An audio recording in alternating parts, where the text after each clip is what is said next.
Hello students, welcome to step up academy. मैं अंजलि सिंह कुशवाहा और मैं हूं आपकी बायोलॉजी ट्यूटर। आज हम स्टार्ट करेंगे क्लास 11 के चैप्टर नंबर 9 जो कि है बायोमोलिक्यूल्स, और उसमें एक नए टॉपिक को स्टार्ट जो कि होगा बायोमैक्रोमोलिक्यूल्स। मतलब अभी तक की कहानी में हमने बायोमोलिक्यूल्स को दो में डिवाइड किया था, दो पार्ट्स में। छोटे वाले को बोला बायोमाइक्रोमोलिक्यूल्स, बड़े वाले को बोला बायोमैक्रोमोलिक्यूल्स।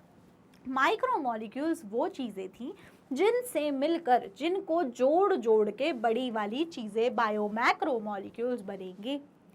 माइक्रोमोलिक्यूल्स की स्टडी में हमने amino acids, lipids, nitrogenous bases and carbohydrates, ये चार चीज़ों की स्टडी हमने करी।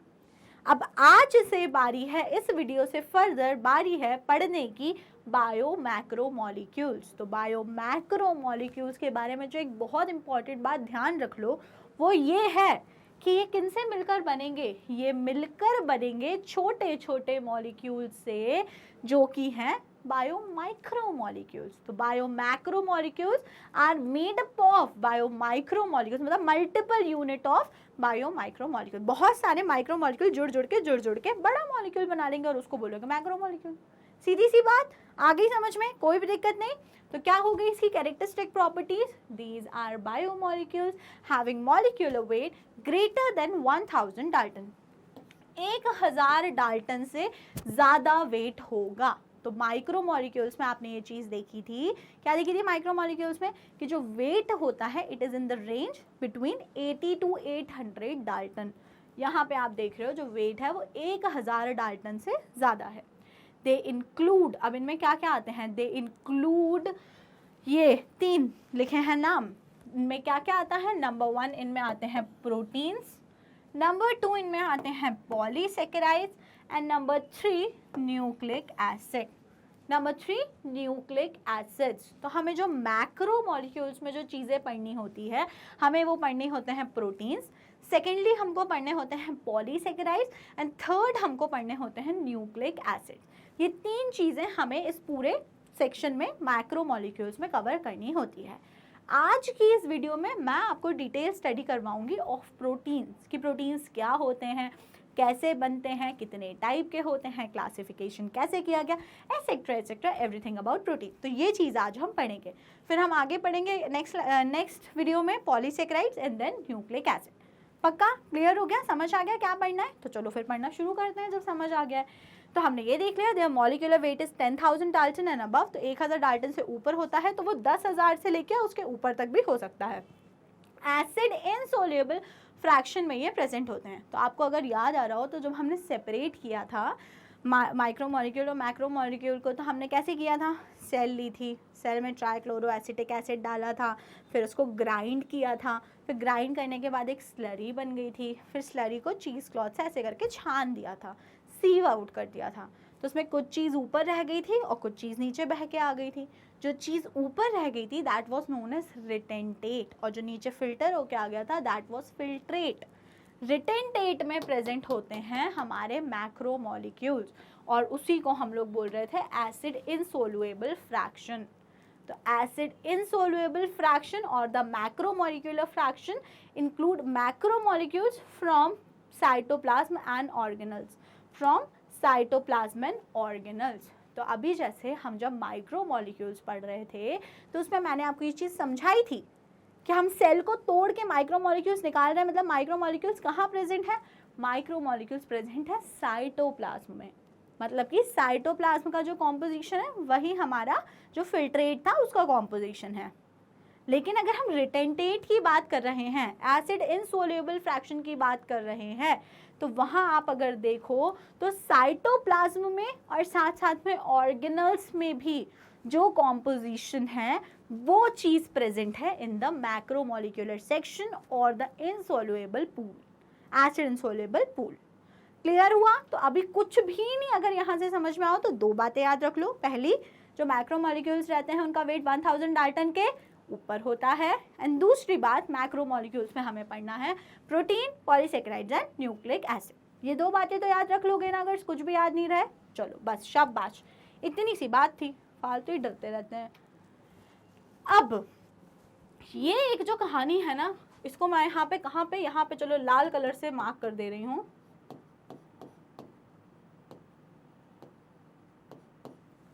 मैंने आपको लिपिड्स पढ़ाए थे, याद आ रहा है? भूली बिसरी कहानियाँ, लिपिड्स पढ़ाए थे मैंने आपको, लिपिड्स। तो लिपिड्स जो थे उसमें मैंने आपको क्या सिखाया था कि वो माइक्रोमोलिक्यूल्स होते हैं, और मैंने आपको उसी सेक्शन में पढ़ाया था। लेकिन लिपिड्स की स्टडी मैक्रोमोलिक्यूल्स के साथ भी की जाती है। मतलब लिपिड्स को ऐसे मैक्रोमोलिक्यूल, बड़े वाले मॉलिक्यूल्स के साथ में जनरली पढ़ाई करते हैं लिपिड्स की। हम, मैंने आपको माइक्रो में ही पढ़ाया है, लेकिन जनरली लिपिड्स की पढ़ाई मैक्रोमोलिक्यूल के साथ में की जाती है।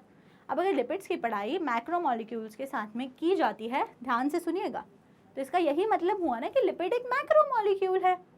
सही बात है। अगर फिर से बोल देती हूँ, चलो सुनो, अभी नहीं सुना ना, फिर से सुनो। मैंने बोला लिपिड्स की पढ़ाई मैक्रोमोलिक्यूल्स के साथ में की जाती है। इसका क्या मतलब हुआ? इसका मतलब लिपिड एक मैक्रोमोलिक्यूल है। अब बोलोगे yes ma'am? Answer is no ma'am, lipid एक मैक्रोमोलिक्यूल नहीं है।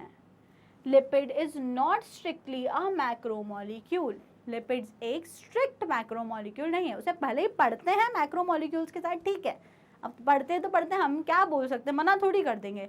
लेकिन लिपिड एक फर्जी मैक्रोमोलिक्यूल है, वो असली मैक्रोमोलिक्यूल नहीं है। फर्जी मैक्रोमोलिक्यूल मतलब वो सिर्फ दिख बड़ा रहा है, असली में वो बड़ा नहीं है। कोई होता है ना कि नहीं होता अमीर, फिर भी उसको दिखाना होता है, शो ऑफ ज़्यादा करना होता है कि हाँ भाई लो हर चीज़ खींच के, फ़ोटो खींच के डाल देंगे, ऐसे करके फ़ोटो खींच के तो लगेगा अमीर है। अरे ऐसे नहीं होता भाई, आप जो हो आप वही दिखते हो, तो इसलिए शो ऑफ तो करना नहीं चाहिए, पहली चीज़। लेकिन ये जो लिपिड है ना, ये शो ऑफ करता है, ये दिखावा करता है, ये बड़ा नहीं है, ये मैक्रोमोलिक्यूल नहीं है, लेकिन उसको फ्लेक्स करना होता है कि देखो मैं मैक्रोमोलिक्यूल हूँ, दिखावा। It is not a strict macromolecule. अब ऐसा क्यों बोल रहे हैं? तो सुनो मेरी बात को ध्यान से। जो लिपिड होता है वो क्या होता है, जब भी हम सेल को ब्रेक करते हैं, जो बिल्कुल स्टार्टिंग वाले फर्स्ट वाले वीडियो पे आ जाओ, हमने क्या किया, सेल लिया, सेल को ब्रेक किया। सेल को जब हम ऐसे करके ग्राइंड कर रहे थे, ट्राइक्लोरो एसिटिक एसिड डाल के ब्रेक कर रहे थे पिस्टल एंड मोटार में, तो हम उसको तोड़ रहे थे। हम सेल को क्या कर रहे थे, तोड़ रहे थे। सेल को तोड़ने पर हो क्या रहा था, लिपिड प्रेजेंट था सेल मेम्ब्रेन में। लिपिड कहाँ प्रेजेंट होता है, सेल मेम्ब्रेन में, उससे बनी हुई है सेल मेम्ब्रेन। और जब हमने उसको तोड़ा तो लिपिड भी छोटे छोटे मॉलिक्यूल्स में टूट गया। और असली में तो वो बेचारा माइक्रो छोटा मॉलिक्यूल ही है, तो उसको चुपचाप से उस फिल्टर पेपर या चीज़ क्लॉथ से बहकर नीचे वाले पूल में आ जाना चाहिए था। ये जो नीचे हमने रखा था और ऊपर एक ऐसे कपड़ा रखा था, तो जो बड़े मॉलिक्यूल्स थे वो यहाँ ऊपर रह गए थे। रेड वाले आर द बड़े मॉलिक्यूल्स, जिसमें कौन कौन आ जाएगा, जिसमें आ जाएगा protein, polysaccharides and nucleic acid. और जो नीचे हैं वो छोटे छोटे वाले आ गए थे, जैसे कि अमीनो एसिड्स, नाइट्रोजनस बेसिस, और जिसमें मोनोसेकेराइड्स और लिपिड्स। ये चारों नीचे आ जाने चाहिए थे, ऐसा ही होना था, सब कुछ ऐसे ही हुआ। लेकिन ये जो लिपिड था, ये लिपिड नीचे नहीं आया, ये यहाँ रह गया। ये लिपिड भी ऊपर रह गया, ये नीचे नहीं आया। तो लोगों को, आप ऊपर रह गए हो तुम, तो लोगों को यही लगेगा ना कि तुम मैक्रोमोलिक्यूल हो, भले ही तुम नहीं हो, लेकिन तुम यहाँ ऊपर रह गए अगर चीज क्लॉथ के या फिल्टर पेपर के, तो लोगों को तो यही लगेगा ना कि तुम मैक्रोमोलिक्यूल हो, तभी तो तुम यहाँ रह गए। तो फिर पता लगाया गया कि लिपिड यहाँ क्यों है, तो पता चला लिपिड जो होता है ऑन ब्रेकडाउन, वो खुद को कन्वर्ट कर लेता है in small packet like structure known as vesicles. Lipid खुद को किसमें कन्वर्ट कर लेता है, in small structure known as vesicles. और ये जो वेसाइकल्स होते हैं, ये कैसे होते हैं भाई, वाटर इनसॉल्युबल होते हैं, वाटर में सॉल्युबल नहीं है, तो इसीलिए ये इससे पार करके नीचे नहीं आ पाए, एसिड में डिसॉल्व होके नीचे नहीं आ पाए, और इसीलिए लिपिड ऊपर रह गया। लेकिन अगर हम असली में बात करें तो lipid is not a strict macromolecule. Lipid एक स्ट्रिक्ट मैक्रोमोलिक्यूल नहीं है, उसका वेट भी 1000 डाल्टन से कम होता है, तो मैक्रोमोलिक्यूल है ही नहीं, वो एक माइक्रोमोलिक्यूल है। ठीक है, समझ में आई बात? तो lipid is not strictly a macromolecule as its molecular weight does not exceed 800 dalton. 800 dalton से उसका ज़्यादा वेट है ही नहीं, उससे कम है। But it comes under acid insoluble fraction because many lipids are arranged into structure like cell membrane. When a tissue is grinded, कहाँ present होते हैं बहुत सारे lipids? Cell membrane में present होते हैं. When a tissue is grinded, cell membranes are broken and form water insoluble vesicles. और जब सेल मेम्ब्रेन टूटती हैं तो वो क्या बनाती हैं, पानी में ना घुलने वाले वेसिकल्स फॉर्म कर लेती हैं। They cannot be filtered along the acid soluble fraction and hence they cannot be filtered from the acid soluble fraction। वो acid soluble fraction में से filter नहीं होती। क्लियर? कोई भी डाउट? पक्का पक्का बोलो, कोई भी डाउट, शक नहीं? ठीक है, okay, so that is it. इतनी सी बात याद रखना है, स्कूल में क्वेश्चन आएगा, is lipid a strict macromolecule? If yes और नो तो आंसर अकॉर्डिंगली। तो lipid is not strictly a macromolecule, वो एक मैक्रोमोलिक्यूल नहीं है, वो सिर्फ दिखावा करता है मैक्रोमोलिक्यूल होने का, क्योंकि वो किसमें तोड़ने पर किसमें कन्वर्ट हो जाता है, वो कन्वर्ट हो जाता है वाटर इनसोल्यूबल वेसिकल्स के फॉर्म में, and that is why it can not be filtered. Otherwise lipid क्या है, एक माइक्रोमोलिक्यूल है जिसका वेट 800 डाल्टन से कम होता है। पक्का? क्लियर? तो अब इस भ्रम में नहीं रहना है कि जो लिपिड है वो मैक्रोमोलिक्यूल है, वो एक स्ट्रिक्ट मैक्रोमोलिक्यूल नहीं है, आप उसको याद रखो in the section micromolecules. Clear? चलो ठीक है, तो हमने एक बहुत ही अच्छी सी इंपॉर्टेंट सी बात सीख ली। अब हम आगे बढ़ते हैं अपने मैक्रोमोलिक्यूल्स की स्टडी में, और मैक्रोमोलिक्यूल्स की स्टडी में कुछ चीज़ें देख लेते हैं कि कौन से कितने कॉम्पोजिशन में प्रेजेंट है। सबसे ज़्यादा हमारी सेल में प्रेजेंट होता है वाटर, हमारी सेल के अंदर की बात चल रही है, in 70 to 90%। Then we have proteins 10 to 15%, then we have nucleic acid 5 to 7%, then we have carbohydrates 3%, and सबसे कम होते हैं आयंस, दैट इज 1%। तो मैक्रोमोलिक्यूल्स में अगर कंपैरिजन करें तो सबसे ज़्यादा क्या प्रेजेंट है, प्रोटीन, फिर क्या प्रेजेंट है, न्यूक्लिक एसिड, और सबसे कम क्या प्रेजेंट है, कार्बोहाइड्रेट्स। ठीक है, तो हमारी सेल के अंदर सबसे ज़्यादा क्या है, protein, then nucleic acid and then carbohydrates, water maximum, iron minimum. याद रहेगा? तो ये जो एवरेज कॉम्पोजिशन होता है इनसाइड अ सेल, ये आपको याद रखना होता है, इसको भूलना नहीं होता। क्लियर हो गया? तो अब जब सारी बातें क्लियर हो चुकी हैं, मैक्रोमोलिक्यूल्स की एक इमेज हमारे ब्रेन में सेटअप हो चुकी है, तो let's begin our studies of proteins. शुरू करते हैं हमारी प्रोटीन्स की पढ़ाई, कि प्रोटीन्स जो हैं वो क्या होते हैं, कैसे बनते हैं, क्या दिक्कत है, क्या दिक्कत नहीं है, सब कुछ पढ़ते हैं। Let's go. तो proteins are heteropolymer of amino acids. ओहो, ये तो हमने कहीं पढ़ा है और ये हमने पहले कहीं सुना भी है।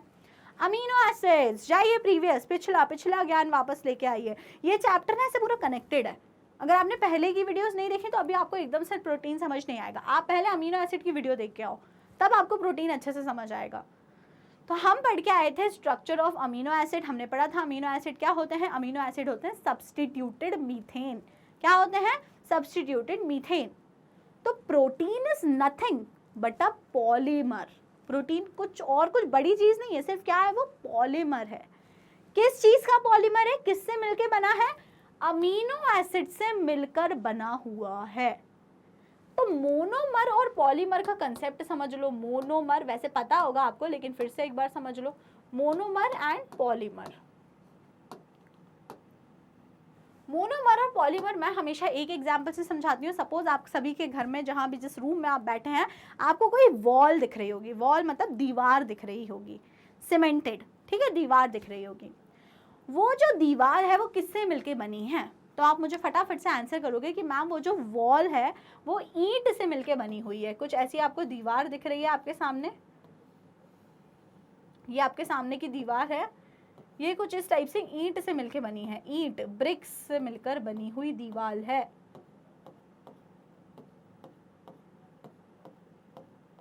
ठीक है, ये एक वॉल है, बनी हुई है, ठीक है। अब मैं बोलूंगी ये जो पूरी दीवार है इसकी बेसिक यूनिट क्या है, मतलब इस पूरी दीवार में सबसे छोटी चीज क्या है जिसे आप बिना तोड़फोड़ करे निकाल सकते हो। तो अगर मैं आपको ऐसा बोलूंगी तो आप बोलोगे मैम इस पूरी वॉल में जो सबसे स्मॉलेस्ट यूनिट है, सबसे छोटी यूनिट है, वो है एक ब्रिक। वो क्या है, एक ब्रिक, BRICK, ब्रिक। तो ब्रिक क्या हो गई, एक मोनोमर। और ऐसे ही समवॉट कितनी, चलो 100 मान लेते हैं, ऐसे ही 100 ब्रिक्स मिल गई तो जाके ये हमारी वॉल बन गई। तो हमारी क्या बन गई, वॉल बन गई। तो ब्रिक क्या हो गई, ईंट। एक ईंट की अगर बात करूं तो वो क्या हो गई, मोनोमर, स्मॉलेस्ट यूनिट। और उनसे जुड़ के बहुत सारी इन ब्रिक्स से जुड़ के जो बड़ा सा स्ट्रक्चर बन गया, that is known as polymer और द वॉल। क्लियर? ये अगर ईंट और दीवार की कहानी समझ में आई है, जब मैं ये पढ़ा रही थी यहाँ पे स्टूडेंट्स को, तो मुझे ये पढ़ाते टाइम बिल्कुल ठेकेदार वाली फीलिंग आई। मैंने कहा घर बनाते ना ठेकेदार, वो वाली फीलिंग आ रही है। मैंने कहा तुम लोगों को पढ़ाई तो हो नहीं रही, तो तुमको यही सिखा देते हैं ठेकेदारी। तो अगर वहाँ डॉक्टर नहीं बन पाए तो एटलीस्ट ये तो बन जाओगे ठेकेदार, घर वर बना दोगे लोगों के ईंट सीमेंट लगा लगा के। तो दो ही ऑप्शन है, या तो पढ़ लो या तो ठेकेदार बन जाओ। लेकिन ठेकेदार पढ़ने के लिए भी पढ़ना पड़ेगा। तुम बोलोगे मैम बहुत ही ज़्यादा खराब हो गया हमारा, तो हम वो भी नहीं बन पाएंगे ठेकेदार भी, क्योंकि पढ़ना पड़ेगा उसमें भी। हमारा तो किस्मत बहुत खराब हो गया। सैड यार, सैड, बहुत बुरा लग रहा है मुझे तुम लोगों के लिए, पर इतना भी नहीं लग रहा है। ठीक है चलो छोड़ो। हाँ तो सुनो, अमीनो एसिड्स होंगे, वो क्या होंगे? अमीनो एसिड्स जुड़ेंगे तो मोनोमर क्या हो गया? अभी ईंट दीवार हटाते हैं और मतलब की बात पे आते हैं। मतलब की बात ये है, मतलब की बात, ओह ओह, अरे यार हटाओ, मिटा ही देती हूँ, फिर से लिखना पड़ेगा। मोनोमर, मतलब की बात ये है कि जो हमारा मोनोमर है वो है अमीनो एसिड।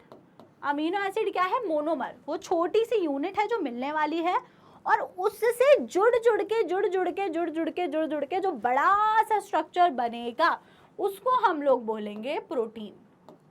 क्या बोलेंगे उसको हम लोग? प्रोटीन। समझ में आई बात? तो प्रोटीन क्या होते हैं? Protein are the heteropolymer of amino acid. Heteropolymer of amino acid. अब ये हेटेरोपॉलीमर क्या होता है? दो चीजें हैं आपके पास। अगर ये प्रोटीन बना, मतलब आपको ये तो समझ में आ गया कि प्रोटीन बनता कैसे है। अब हेटेरोपॉलीमर समझते हैं क्या होता है।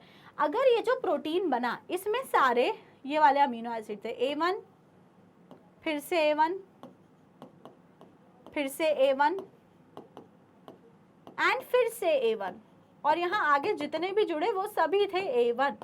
मतलब ये जो पूरे अमीनो एसिड जुड़ रहे हैं वो सारे एक ही टाइप के हैं, दैट इज A1।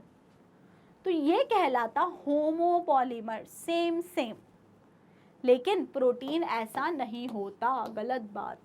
तो फिर प्रोटीन कैसा होता है, इसको मिटाते हैं और आपको सिखाते हैं प्रोटीन कैसा होता है। प्रोटीन होता है कि पल पल में उसमें अमीनो एसिड बदल जाते हैं। पहले A1 है, फिर A2 हो जाएगा, फिर A3 हो जाएगा, फिर A4 हो जाएगा, फिर A5 हो जाएगा। ये A1, A2, A3, A4 ये सब क्या है?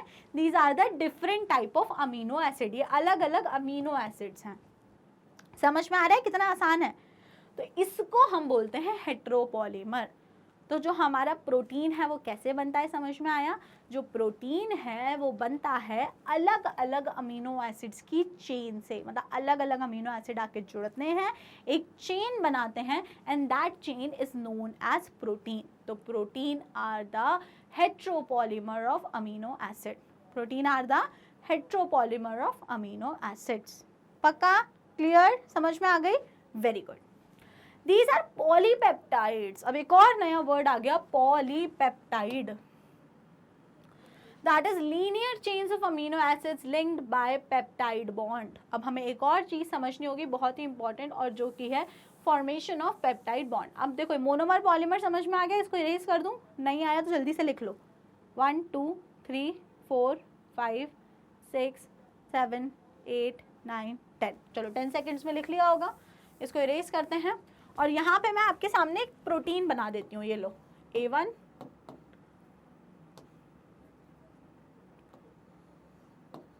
A2, A3, A4, A5 and A6।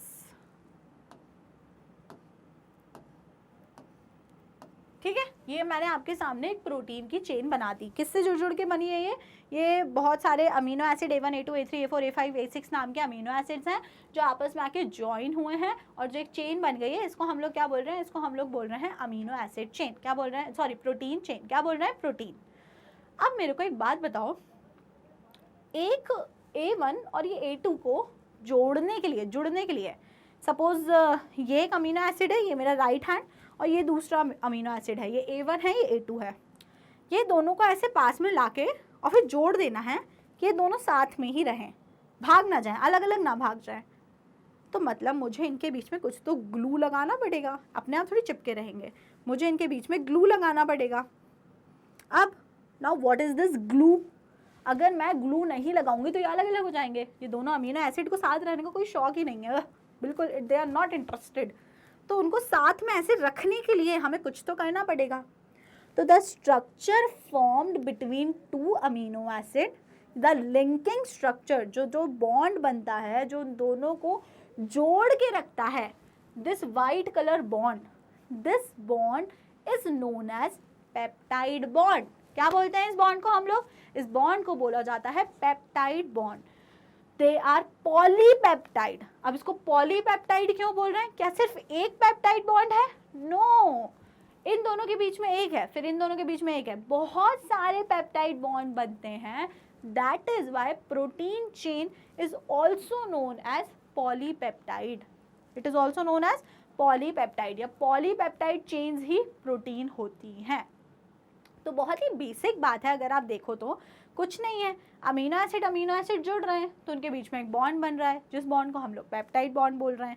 अब सिर्फ कोई 2 अमीनो एसिड तो जुड़ते नहीं हैं, बहुत सारे अमीनो एसिड जुड़ते हैं, मतलब कि बहुत सारे पेप्टाइड बॉन्ड बनते होंगे, इसीलिए इसको बोल दिया जाता है polypeptide. That is linear chain of amino acid linked by peptide bond. Sidhi Sidhi linear chain है अमीनो एसिड की, और उनको जोड़ा गया है with the help of peptide bond. किसकी हेल्प से जोड़ा गया है? With the help of peptide bond. पक्का? क्लियर? समझ में आ गया? Good, very good. Now peptide bond is formed when carboxylic acid group of 1 amino acid. अब हम बात करते हैं कि ये जो सफ़ेद कलर का बॉन्ड है ये बनता कैसे है। तो यहाँ पे अंग्रेजी में बहुत सारा कुछ लिखा हुआ है, इंग्लिश में आपको समझाया है, पर आप इंग्लिश में तब समझोगे जब पहले आपको हिंदी में समझाना पड़ेगा। तो चलिए हिंदी में समझते हैं कि पेप्टाइड बॉन्ड कैसे बनता है। बहुत आसान है, चलो देख लेते हैं, इतना आसान है तो।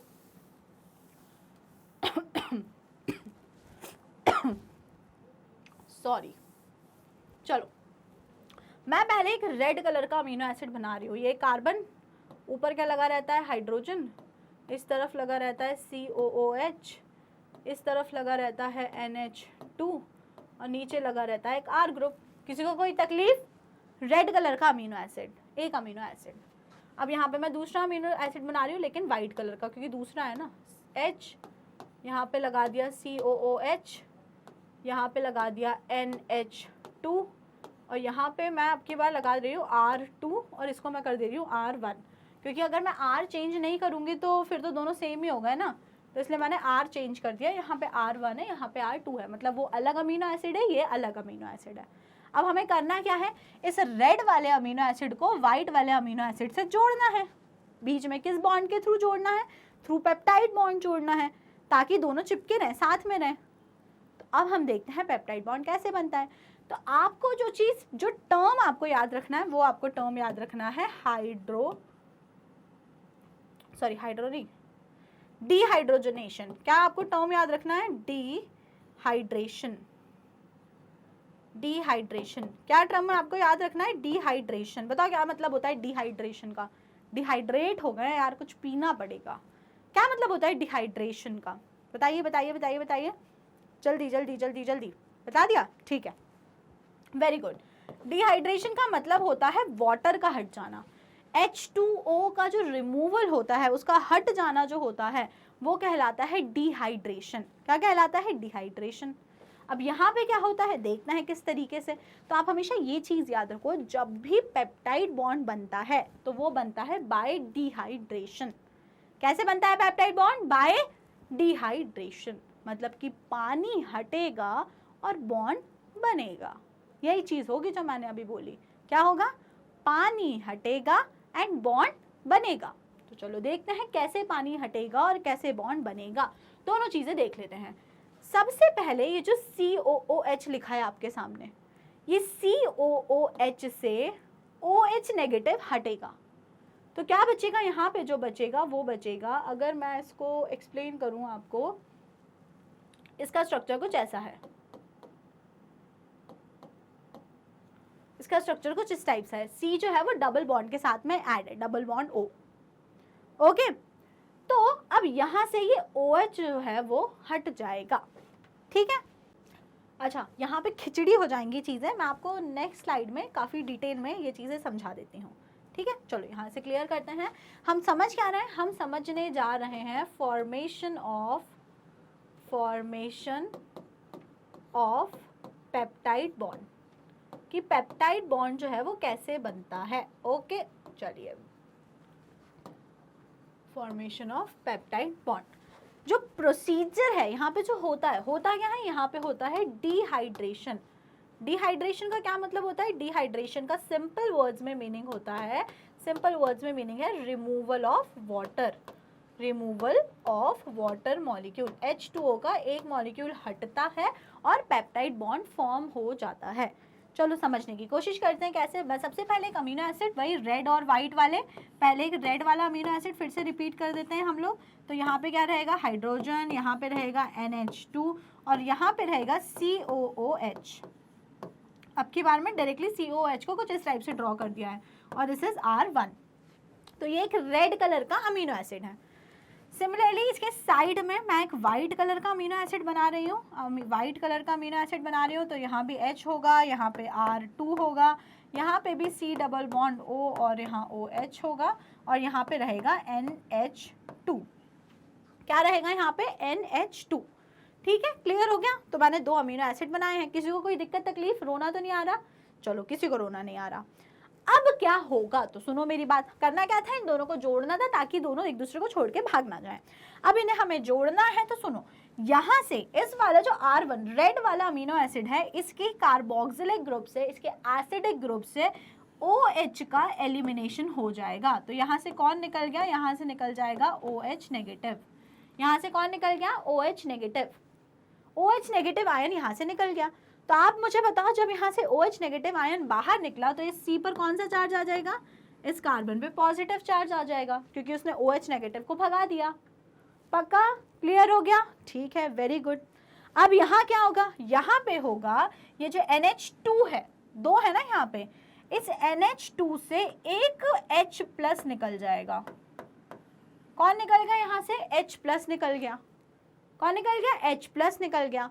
और जब यहाँ से H प्लस निकल गया तो यहाँ क्या बचेगा, यहाँ पे बचेगा NH और नाइट्रोजन पे आ जाएगा नेगेटिव चार्ज। नाइट्रोजन पे कौन सा चार्ज आ जाएगा, नाइट्रोजन पे आ जाएगा नेगेटिव चार्ज। तो ये दोबारा नीचे ना लिखूं मैं, आपको बहुत ज़्यादा कंफ्यूजन होगी। आप समझ लीजिए, एक हाइड्रोजन हट गया है तो अब यहाँ पे 2 नहीं रहेगा, सिर्फ एक हाइड्रोजन बचेगा। साथ ही साथ में नाइट्रोजन के ऊपर आ जाएगा नेगेटिव चार्ज। कौन सा चार्ज आ जाएगा, नेगेटिव चार्ज। अब ये जो OH और H हैं, ये दोनों मिलकर बना लेंगे H2O। क्या बना लेंगे, H2O। तो मतलब कि आप बोल सकते हो कि हाँ, 2 अमीनो एसिड्स के बीच में से H2O तो रिमूव हो गया, हट गया। तो अब फिर बचा क्या, तो चलो बचा वाला ड्रॉ कर लेते हैं। इस साइड पे हम लोग क्या बचा, सबसे पहले तो यहाँ पे NH2 है, carbon, single bond hydrogen, R1 और यहाँ पे बचा हुआ एक कार्बन विथ नेगेटिव चार्ज और यहाँ पे है उस पे ऑक्सीजन, यहाँ पे ऑक्सीजन जुड़ी हुई है और इस कार्बन पे प्रेजेंट है नेगेटिव चार्ज। इधर क्या बचा हुआ है, इधर पे भी एक कार्बन है, कार्बन के ऊपर हाइड्रोजन है, नीचे क्या हुआ है, R2 है और यहाँ पे COOH ग्रुप है और इधर बचा हुआ है NH2, NH actually with a positive charge. यही है, थोड़ा पास हो गया, मैं इसको थोड़ा दूर ड्रॉ करना चाहती हूँ, अगर आप लोगों को कोई तकलीफ ना हो। वैसे आप लोगों को यही तकलीफ होगी कि अगर मैं इसे दूर ड्रॉ कर रही हूँ थोड़ा सा, है ना।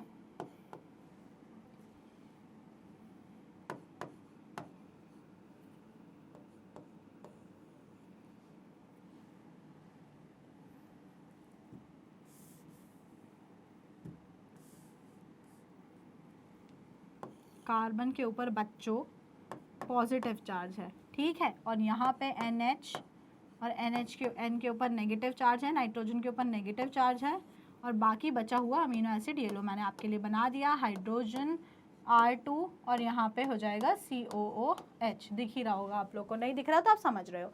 इतनी चीज़ बची है और H2O हट गया है।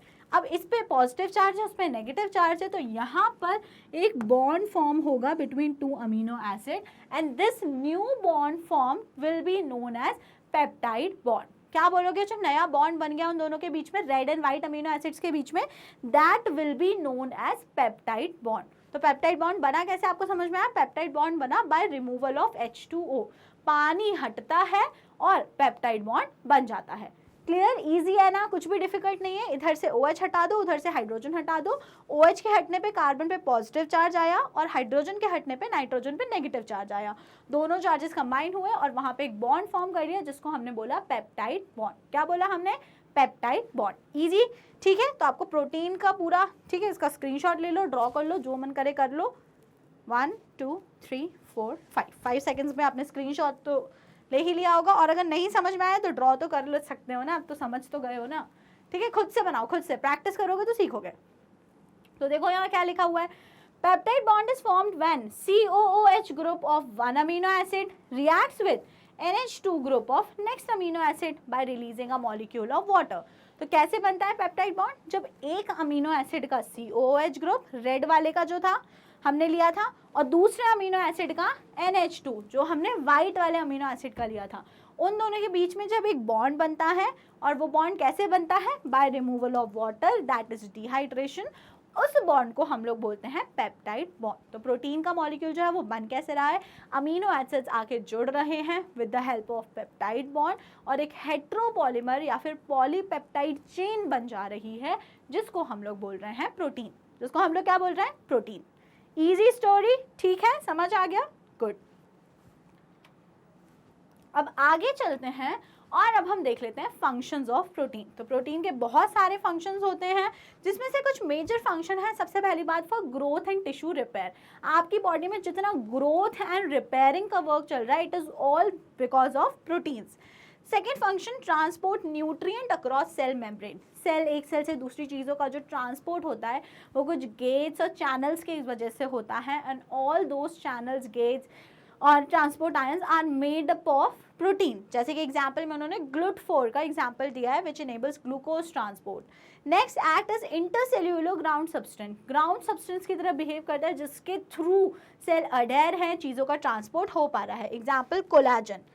और फंक्शंस देखें तो act as antibodies to fight infectious organism. आप एंटीबॉडीज, एंटीजन का कंसेप्ट क्लास 12 में पढ़ोगे तो आप ये सीखोगे कि आपकी बॉडी में आते हैं एंटीजन और उनसे लड़ाई करने के लिए बॉडी बनाती है एंटीबॉडीज, मतलब बॉडी को बचाने के लिए। तो ये एंटीबॉडी भी प्रोटीन होते हैं।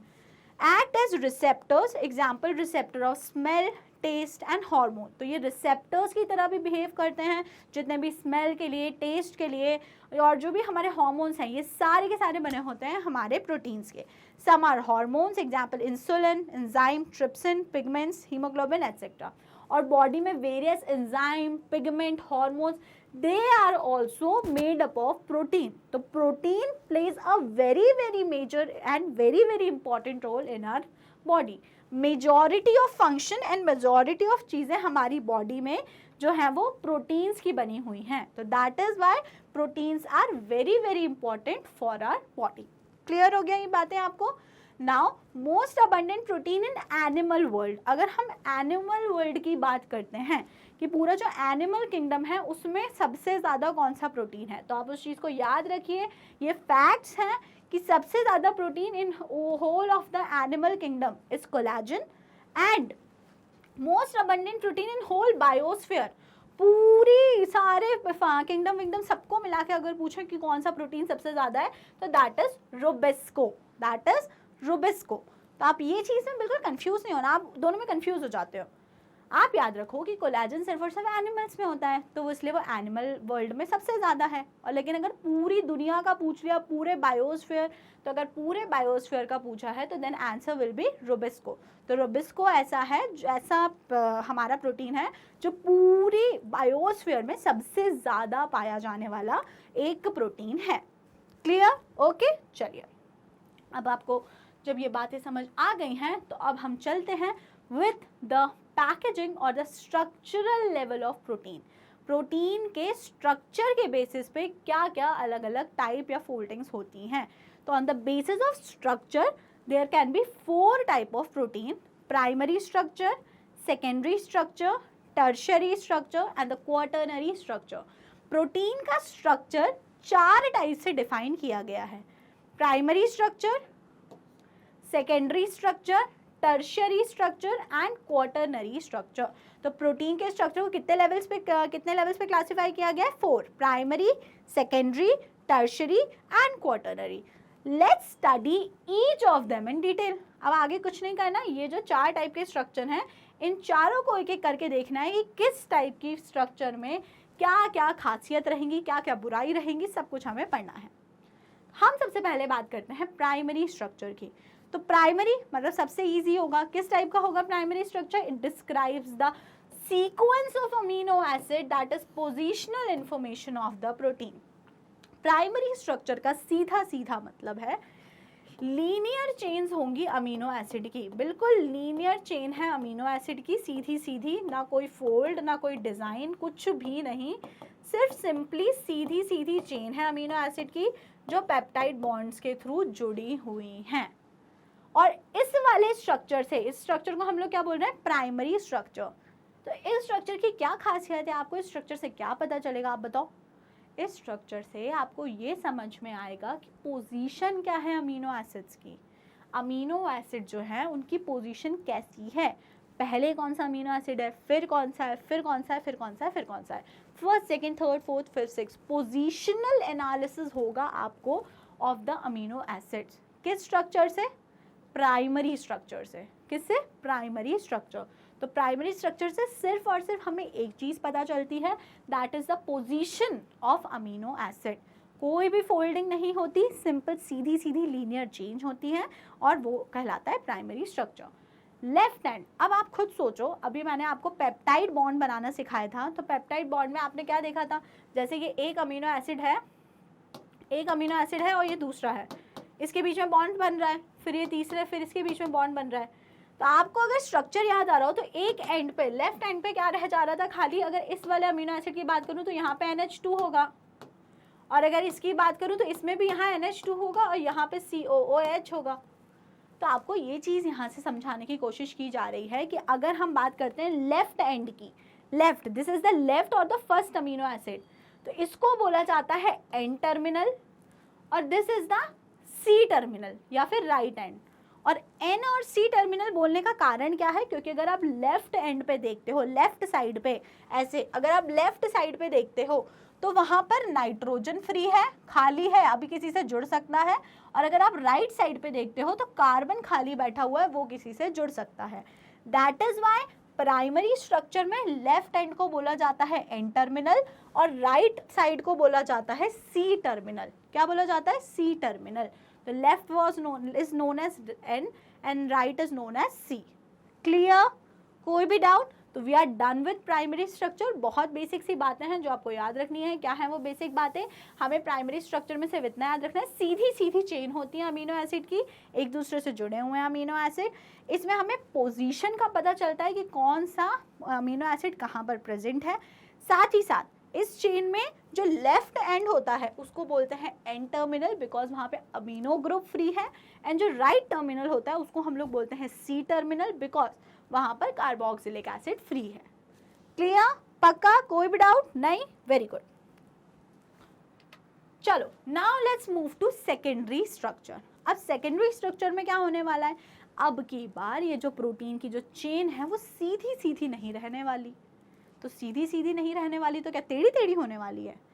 टेढ़ी नहीं, अब इनमें कुछ डिजाइन पैटर्न आने लगेंगे। पहले बोलते हैं ना मैडम ये बिल्कुल सिंपल है, आप साड़ी वाड़ी या कुछ कुर्ते या सूट लेना चाहते हो, मैडम एकदम सिंपल से दिखाना शुरू करते हैं, तो बिल्कुल सिंपल से दिखाया, बिल्कुल प्लेन, कुछ भी नहीं। फिर आप बोलोगे अरे थोड़ा अच्छे दिखाइए भैया, तो भैया जी थोड़े अच्छे दिखाने के लिए उसमें हल्की फुल्की डिजाइन आपको डाल के दिखाते हैं कि देखिए इसमें ऐसी हल्की हल्की डिजाइन आएगी, ये बिल्कुल इसमें फोल्ड्स हैं, या देखिए इसमें वी पैटर्न में डिज़ाइन है, जिगजैग पैटर्न में डिज़ाइन है। तो बस वही चक्कर यहाँ पे है। अभी प्राइमरीज में कुछ भी डिज़ाइनिंग कुछ भी नहीं थी, लेकिन अब सेकेंडरी में हल्के फुल्के ट्विस्ट आने वाले हैं। देखते हैं क्या है वो twist. Here one or more polypeptide chain are folded in the form of helix, it has only right handed helices. अब यहाँ पे आपको ये याद रखना है कि अभी जो प्राइमरी स्ट्रक्चर में ऐसा लीनियर सीधी ऐसी चेन थी, अब ये सीधी चेन ना रह के ये अपने आप पे ही लिपट गई और ये कुछ इस तरीके की हो गई, हेलिक्स के फॉर्म में हो गई। वो सीधा है और ये हेलिक्स के फॉर्म में है, तो ये कौन सा स्ट्रक्चर था? प्राइमरी, और ये कौन सा स्ट्रक्चर हो गया? सेकेंडरी। उधर कोई भी डिजाइन नहीं, इधर फोल्ड्स आ गए ना, डिजाइन आ गई। समझ में आई बात पक्का? तो that is primary and this is secondary structure. तो सेकेंडरी स्ट्रक्चर में आपको ये याद रखना है कि जो पॉलीपेप्टाइड चेन है, जो प्रोटीन चेन है, वो फोल्ड हो जाती है। वो क्या हो जाती है? फोल्ड हो जाती है एंड फॉर्म हेलिक्स। क्या बना लेती है? हेलिक्स। हेलिक्स बना लेती है। ये सारे हेलिक्स राइट हैंडेड फैशन में टर्न होते हैं, राइट साइड से ही टर्न होते हैं। एग्जाम्पल आपको याद रखना है हेलिक्स का, keratin and fibroin. Keratin and fibroin. अब एक और चीज होती है सेकेंडरी स्ट्रक्चर में, तो मैं वो आपको समझाना चाहूंगी। एक तरीका तो ये था, ये जो चेन थी इस तरीके से अपने ऊपर लिपट गई। दूसरा जो एक इसके पास तरीका था वो ये था, ये लिपटी नहीं लेकिन ऐसे जिग जैग हो गई। जिग जैग हो गई, अपने आप में लिपटी नहीं लेकिन जिग जैग हो गई। ठीक है, तो द फोल्ड्स, जो ये फोल्ड हो जाते हैं, इनको हम लोग बोलते हैं अल्फा हेलिक्स। क्या बोलते हैं इसको हम लोग? Alpha helix. एंड ये जो जिगजैग पैटर्न बनता है इसको हम लोग बोलते हैं बीटा प्लेटेड शीट।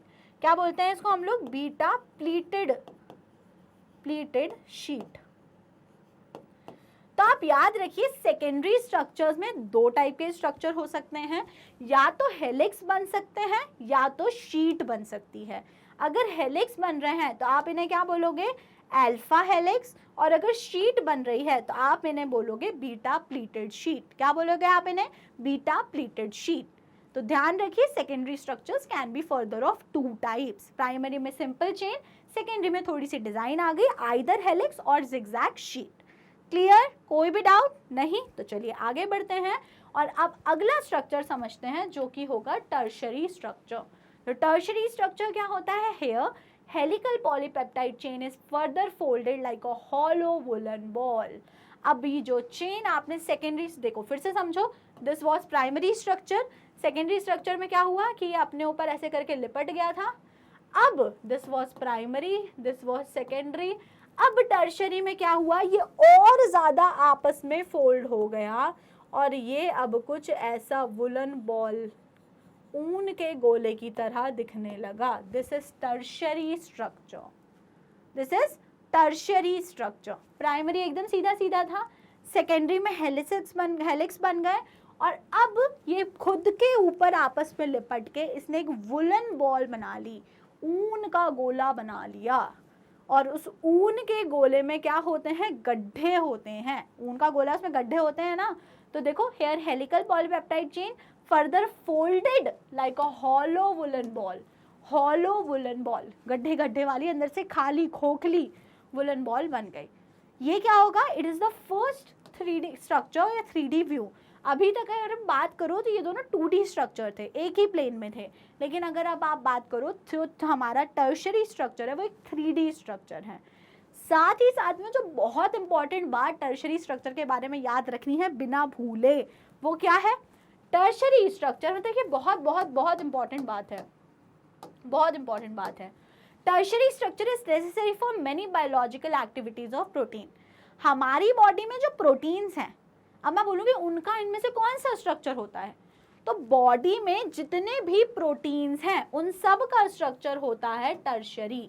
मतलब जितने भी इंपॉर्टेंट एक्टिविटीज में जो काम आने वाले प्रोटीन हैं उन सब का स्ट्रक्चर होता है टर्शरी स्ट्रक्चर। कैसा स्ट्रक्चर होता है? Tertiary structure. याद रखना है बिना भूले। जितने भी प्रोटीन्स बॉडी में हैं उन सब का स्ट्रक्चर कैसा होता है? बताइए। जितने प्रोटीन मतलब एसेंशियल बायोलॉजिकल प्रोसेस में इन्वॉल्व होने वाले जो प्रोटीन है उनका स्ट्रक्चर होता है कैसा? Tertiary structure, like a hollow woollen ball. ठीक है, एग्जाम्पल क्या याद रखने हैं आपको? इसके एग्जाम्पल आपको याद रखने हैं मायोग्लोबिन एंड वेरियस एंजाइम। तो myoglobin and various enzyme in our body has 3D structure. समझ में आ गया आपको? 3D and the tertiary structure. समझ आया आपको? कोई भी डाउट नहीं? चलो ठीक है, तो we are done with tertiary structure. Now let's move to quaternary structure. Now what do you mean by quaternary structure? अभी तक आपने प्राइमरी, सेकेंडरी, टर्शरी समझा। ये क्या था? प्राइमरी, ये था सेकेंडरी और ये था टर्शरी। अब क्वाटरनरी क्या होता है? अभी तक आपने ये कहानी देखी, एक ही सिंगल चेन थी, एक ही सिंगल पॉलीपेप्टाइड चेन थी, वो खुद के ऊपर ऐसे ऐसे ऐसे करके लिपट गई तो वो सेकेंडरी स्ट्रक्चर हो गया, हेलिक्स बना लिए, पूरा ऐसे करके खुद पे लिपट गई तो वो टर्शरी स्ट्रक्चर बन गया। क्या बन गया? Tertiary structure. लेकिन क्वाटरनरी क्या होता है? क्वाटरनरी आपको सिंपल याद रखना है कि एक से ज्यादा टर्शरी स्ट्रक्चर वाली पॉलीपेप्टाइड चेन आ जाएंगी। Here more than one polypeptide chain from tertiary structure and each chain function as subunit of protein। सीधी सी बात है कि यहाँ तक सिर्फ एक चेन थी, अब जो यहाँ से क्वाटरनरी स्ट्रक्चर बनेगा तो उसमें ये एक चेन ऐसी वाली ये आ गई, दूसरी चेन यही टर्शरी स्ट्रक्चर वाली दूसरी वाली आ गई, फिर तीसरी वाली फिर ये ऐसे करके आ गई, और फिर से चौथी वाली एक और चेन आ गई। तो ये 4 अलग अलग पॉलीपेप्टाइड चेन है, ये 1 2 3 और 4 पॉलीपेप्टाइड चेन है, लेकिन ये अभी साथ में मिलकर क्या बना लेंगी? एक बड़ा प्रोटीन बना लेंगी। तो इसको हम लोग बोलेंगे क्वाटरनरी स्ट्रक्चर। क्या बोलेंगे इसको हम लोग? Quaternary structure. Here more than one polypeptide chain form tertiary structure and each chain functions as a subunit. अब ये जो मेन प्रोटीन है उसकी ये चारों चेन क्या बन चुकी हैं? उस मेन प्रोटीन की सब यूनिट्स बन गई हैं। ठीक है। क्वाटरनरी में एक बहुत इंपॉर्टेंट एग्जांपल होता है हीमोग्लोबिन। क्या होता है? हीमोग्लोबिन। तो आपको याद रखना है हीमोग्लोबिन में 4 पॉलीपेप्टाइड चेन होती हैं। कितनी होती है? 4। 4 पॉलीपेप्टाइड चेन होती हैं एंड 2 चेन्स का नाम होता है अल्फा एंड 2 चेन्स का नाम होता है beta. That is not A and B, वो होता है अल्फा एंड बीटा। तो आपको ध्यान रखना है जो हीमोग्लोबिन होता है it is a example of quaternary structure. Quaternary structure है, उसमें 4 प्रोटीन की चेन्स होती हैं, 4 प्रोटीन होते हैं और उसकी जो 4 सब यूनिट है उसमें से 2 होती हैं अल्फा सब यूनिट एंड जो 2 होती हैं वो होती है बीटा सब यूनिट। क्लियर? Everything clear? तो आपको चारों का स्ट्रक्चर समझ में आ गया होगा। रिवाइज कर लेते हैं। प्राइमरी में क्या होता है? सिर्फ पोजीशन पता चलती है अमीनो एसिड की। ठीक है। सेकेंडरी में क्या होता है? प्राइमरी चेन हेलिक्स में बन जाती है तो अल्फा हेलिक्स, जिगजैग हो जाती है तो बीटा प्लीटेड शीट। यही सेकेंडरी स्ट्रक्चर वाले हेलिक्स अगर आपस में लिपट गए और एक हॉलो वुलन बॉल बना ली तो it will be known as tertiary structure. Tertiary structure के बारे में क्या इंपॉर्टेंट है कि बॉडी में जितने भी इंपॉर्टेंट एंजाइम्स हैं उन सबका स्ट्रक्चर कैसा है? टर्शरी स्ट्रक्चर है। देन लास्टली हमने पढ़ा क्वाटरनरी, तो उसमें ये याद रखना है एक से ज्यादा पॉलीपेप्टाइड चेन आ जाती हैं और किस फॉर्म में रहती हैं? वो सारी की सारी टर्शरी स्ट्रक्चर के फॉर्म में रहती हैं। क्लियर? कोई शक नहीं? Well and good. ठीक है। ये देख लो कंपैरिजन दिया है। प्राइमरी में क्या है? सिंपल लीनियर चेन है। सेकेंडरी की बात करते हैं तो this is beta pleated sheet and this is alpha helix. Tertiary की अगर आप बात कर रहे हो तो देखो वो पूरा आपस में आके वूंड हो गया है। एंड लास्टली आप देखो क्वाटरनरी, तो क्वाटरनरी में टर्शरी जैसी 4 चीजें हैं, 4 चेन हैं जो आगे इन्वॉल्व होके क्वाटरनरी स्ट्रक्चर बना रही हैं। Okay. Primary, secondary structure, tertiary structure, फिर से वही चीज़ें हैं, डायग्राम्स के थ्रू एक्सप्लेन करने की कोशिश करी है, बट ये चीज़ें आपको पहले से ही बहुत अच्छे से समझ में आ गई है। So that is it for today. हमने आज डिटेल स्टडी करी ऑफ प्रोटीन्स। अगर इतना सा भी डाउट है तो अपने डाउट्स को कमेंट सेक्शन में मेंशन करो। बाकी वीडियो अगर पसंद आई है तो वीडियो को जल्दी से कर दीजिए लाइक और स्टेप अप अकेडमी को कर लीजिए subscribe. Thank you and keep watching.